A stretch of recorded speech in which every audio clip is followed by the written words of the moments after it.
Hey Bill, how's it going? Hey Brian, how are you? Great, great. Good to see you. Thank you. Hi, I'm Brian Canton, Senior Grower Specialist with Berger Peat.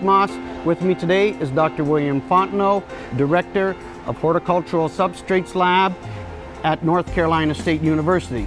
Today we are going to be discussing best practices in media handling. Bill, I guess it would be good to start with one simple question.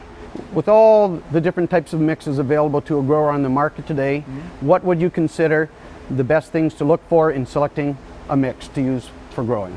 Selecting a mix is one of the biggest problems that growers have, and they always ask me that question. And they ask me, what mix should I pick? And my response is always, if they're purchasing a mix, that what they really need to do is to select a company and not a mix itself. And when I would be looking for a mixed company, I would look for three things. The first and most important thing to me is service. Do they get the materials to you on time? Do they give you the terms that you need? Can they get it to you if you're in a pinch? Those things are real important to growers.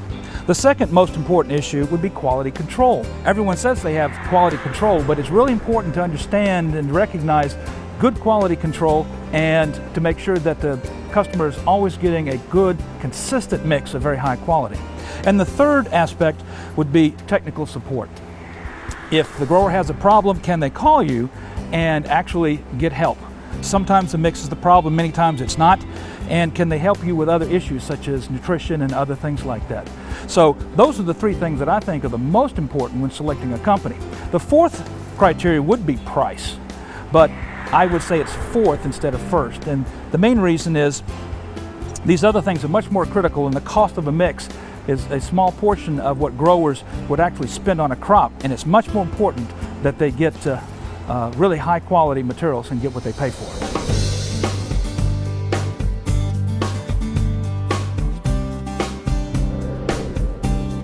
You know, Bill, yield is one aspect of a mix that a grower would hope to have control over.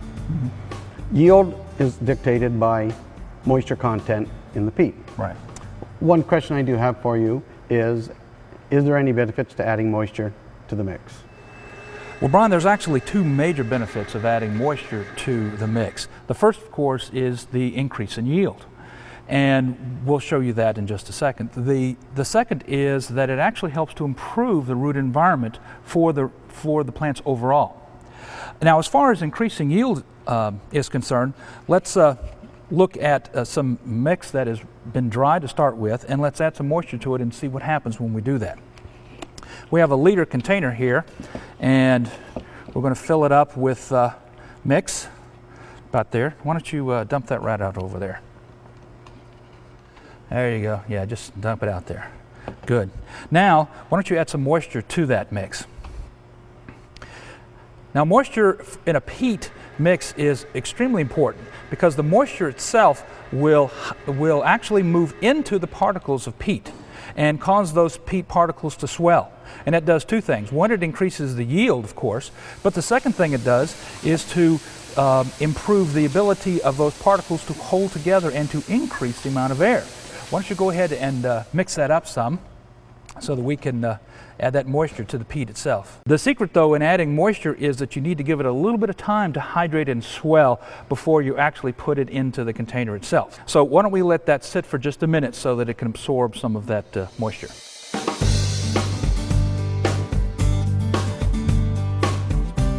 Probably one of the biggest problems that I see that growers tend to have is they're careful about what they select for their mix. They're very careful on how they start with it, but simple handling techniques, little things, can actually make a huge difference in the aeration and the compaction. So let me show you. If you just move this over here for just a minute, we'll show you. For example, here's a tray, and when you fill a tray or a container of any kind, there are many different ways that growers will do this. But in order to create the best root environment to get the optimum amount of airspace in there, there's one major way to do that. And we simply take the mix and we fill the tray. Why don't you hand me that container down there? Thank you. And we'll do this a little bit faster, like you would if you had an automatic system, something like this. Okay, so we put enough mix over the tray like this. Then we fill the tray like this. And the proper technique, at least for the maximum amount of airspace, is to simply brush the surface. Like with literally using a brush, or if you're doing it by hand, of course, using your hand and pushing it across like this. Okay. This will provide you the maximum airspace for this particular mix. What many growers will do sometimes is they will take their trays and they will bang it like this and try to settle that mix in there. Okay. And the reason, I'm sure you've seen this too, is that once they wet this in, that it tends to shrink a little bit. Well, and they're trying to prevent the shrinkage, so they will settle it, they'll put some more mix on the tray, and they'll try to keep it from shrinking. But what I found is that if the mix is shrinking, it's a sign of too little moisture in the mix, and that if you have the mix properly hydrated, it won't shrink at all. And in fact, you'll get better, not only better yield, but a better environment if the mix is pre-moistened before you put it into the trays themselves. Bill, now that we've taken the time and effort to properly add moisture and fill the trays, the second question at hand is, how do we now properly stack and store the pre-filled trays? Well, Brian, if you'd hand me that tray down there, I'll show you. Stacking trays is an extremely important aspect to what we're talking about, because you can undo all this careful effort that you've just made by stacking them properly. Well, the biggest mistake is nesting the trays or the pots inside each other. For example, this insert has no tray across the bottom, and if we were to take this and simply stack it on top directly, the weight of this with mix in it would begin to push literally into the cells underneath them. And the next tray that we put on top would be heavier and heavier and heavier as we begin to stack them up. Now, what that does is create an impression on each of these, and you can see they've all been pushed in.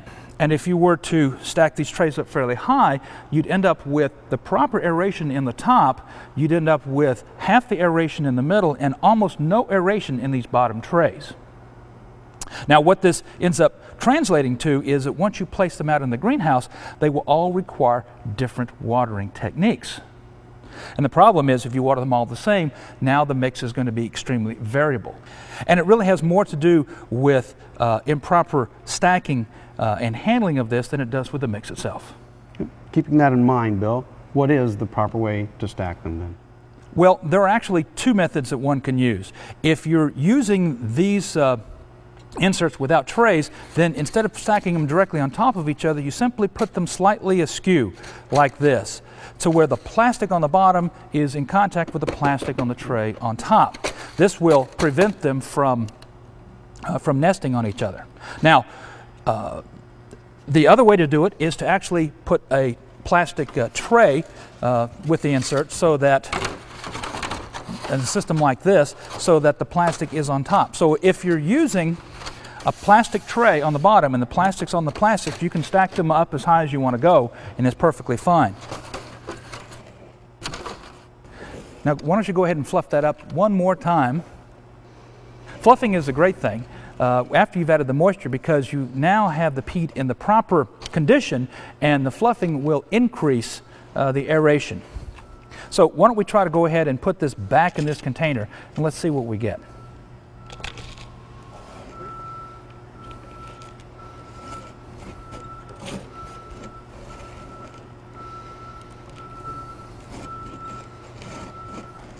And let's put it back in there. Yeah. Now see, remember this was just to the top here when we put it in originally. Now, if we would have if we would have watered this in when it was in that dry state, it would have shrunk down to here. We've eliminated the shrinkage, plus we now have additional material to go into extra pots. So adding moisture to the mix prior to going in the container will increase your yield, but it will also create a much better root environment for those plants to grow.